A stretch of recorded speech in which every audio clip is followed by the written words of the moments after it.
శ్రీ ఆది శ్రీనివాస్ గారు. అధ్యక్ష,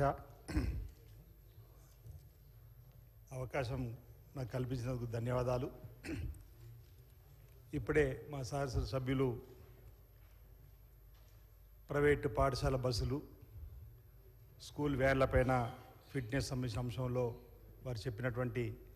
అంశాన్ని ప్రభుత్వం పరిగణలోకి తీసుకుంటూ చెప్పిన ఒక భావన వ్యక్తం చేస్తూ, ప్రధానంగా ఈ ప్రభుత్వం అధికారంలో రాగానే మహిళా తల్లులందరికీ ఆర్టీసీ బస్సులో ఉచిత ప్రయాణాన్ని ప్రారంభం చేయడం జరిగింది. వారం రోజుల క్రితం వరకు సుమారు 62 కోట్ల ప్రయాణాలు జరిగి 2100 రూపాయలకు సంబంధించినటువంటి బడ్జెట్ ప్రభుత్వం ద్వారా ఆర్టీసీకి కూడా చెల్లించిన సందర్భంలో మహిళా తల్లందరూ కూడా ఆర్టీసీ బస్సులో తమ సొంత పర్యటనతో పాటు వివిధ దేవాలయాలు, ఆలయాలకు సంబంధించి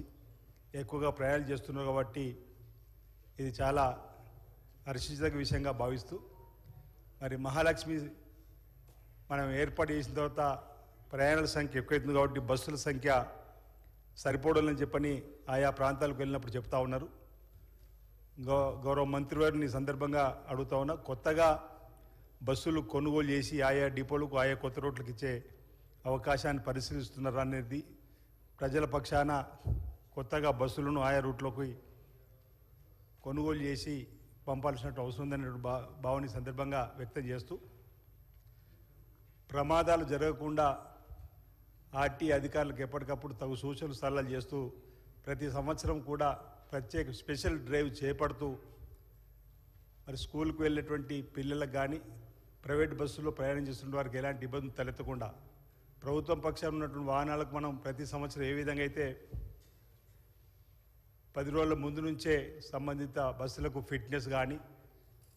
లేకపోతే ఇతర లైసెన్సులు లేకపోతే